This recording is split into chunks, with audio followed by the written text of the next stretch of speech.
Ça fait du bruit là, je sais pas qui est dans le couloir, mais y a quelqu'un dans le couloir là. Bonjour à tous. Aujourd'hui, on va parler du Monde après nous de Rumaan Alam.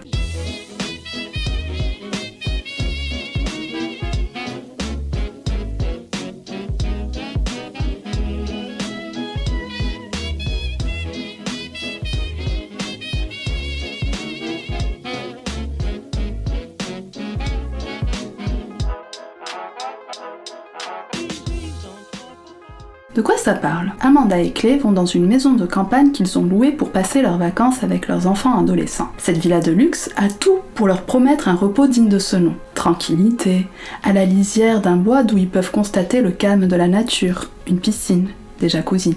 Mais c'était sans compter cette nuit où les propriétaires, GH et Ruth, vont venir frapper à leur porte. Ce que j'en ai pensé?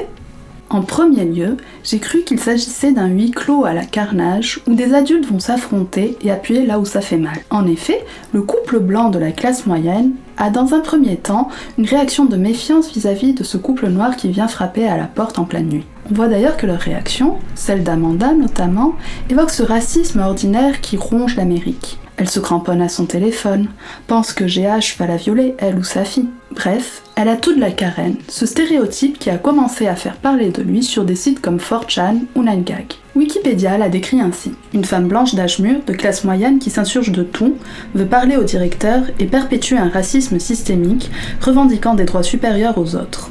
Ce terme a explosé en 2020, après qu'une femme blanche ait menacé un homme noir et mimé un appel à la police parce qu'il lui avait demandé d'attacher son chien. Son mari, lui, correspond à l'homme d'âge moyen, falot et dépassé, quand les enfants, quant à eux, sont un peu biberonnés par les écrans et surprotégés par leurs parents. Ce qui était étonnant, et ce qu'on n'a pas l'habitude de lire, c'est qu'ils sont souvent représentés par leur couleur de peau. L'auteur insiste sur les nuances de rose de leur épiderme, si bien que j'ai trouvé cela assez curieux pour être souligné. Et à force d'y réfléchir, j'en suis venue à la conclusion que c'est parce qu'on n'a pas l'habitude de ces représentations pour des personnes blanches. Alors que quand ce sont des personnages non blancs, on a l'habitude qu'ils restent à l'état de corps. Il n'est pas rare de lire peau ébène pour une personne noire, ou des cheveux noirs de jet pour une personne asiatique. D'insister sur la non-conformité aux standards habituels d'un personnage important. Donc, dès le départ, il y a une sorte de distanciation avec cette famille, avec ces personnages, qui peuvent représenter tout ce qu'on peut détester dans la middle class américaine. Le souci des apparences, la mauvaise conscience, l'autosatisfaction. Bien mis en valeur littérairement au moment où Amanda va faire des courses et où chaque article qu'elle choisit est justement choisi avec soin pour l'image qu'il va refléter d'elle. Elle achète ses crackers chics que vous servez quand vous avez des invités, et aussi des Ritz que tout le monde préfère, du cheddar blanc et friable, du houmous bien aillé, et 3 pots de glace Ben & Jerry, politiquement irréprochables. Mais face à eux, si ça avait été un de ces romans à thèse que j'aborde, on aurait eu une famille noire exemplaire. Or, heureusement, ce n'est pas le cas. En effet, GH et Ruth sont des bourgeois, voire des grands bourgeois. Et ce fait, qui au départ va adoucir la réaction des autres protagonistes, va finalement accentuer les tensions. Car cela va les rendre assez froids, assez insensibles face à la douleur ou à la peur des autres personnages. Même si je dois préciser que dans les deux cas, la catastrophe va avoir tendance à leur faire ressortir le meilleur d'eux-mêmes, à les rendre solidaires. Alors que dans le cas d'autres personnages, comme Danny, le mentor de GH, qui est encore plus riche, ça va être au contraire un refermement, un repli sur lui-même. Quoi qu'il en soit, eux aussi ne sont pas appréciables. Et au début, ils sont même carrément imbuvables.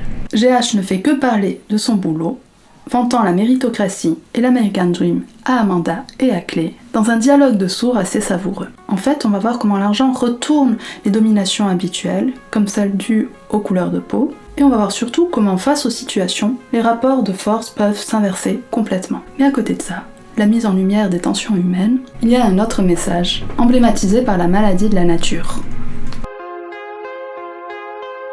On voit comment l'argent ne leur sert que de cache-misère, ne permet que de ralentir un petit peu la crise, que finalement, on devient presque tous égaux face aux conséquences de notre hybris. Dans un premier temps, ils peuvent se croire à l'abri dans cette maison, qui peut évoquer celle de Parasite dans son aspect hors du monde.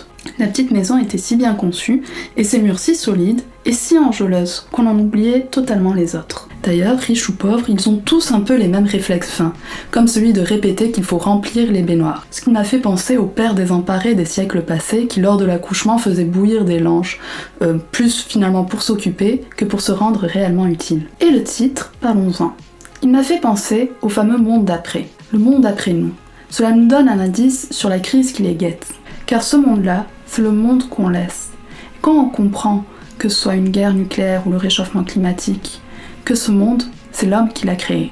Revient souvent dans le livre l'image ou la métaphore de la métastase, que ce soit pour parler de la nature ou des personnages. Ce qui nous fait comprendre que nous faisons partie de cette nature, que nous sommes la nature. Nous sommes les cerfs et nous sommes les flamants roses. Cette maladie s'accélère, mais elle était déjà en latence. Et si elle était en latence, c'est qu'il y avait des signes avant-coureurs. Ceux que cherche GH dans ses journaux, dans ses fameuses informations, qu'il essaye de reconstruire a posteriori.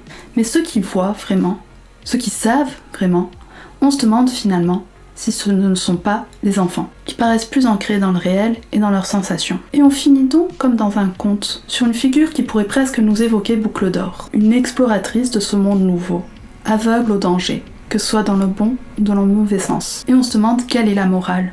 Parce que c'est bien l'impression d'avoir lu une fable qu'on a eue. Que symbolise cette maison cachée au fond des bois, si ce n'est une humanité désuète et remplacée. Rose y aperçoit des jeux de société, des rideaux en crochet, comme autant de passe-temps d'une époque qui n'existe plus que dans les livres pour enfants. C'est donc un livre que je vous recommande. Il y a beaucoup de choses à en dire, et c'est ce qui me fait dire que c'est un bon livre, malgré quelques redondances, comme les dialogues entre Amanda et Ruth qui auraient pu être plus incisifs encore.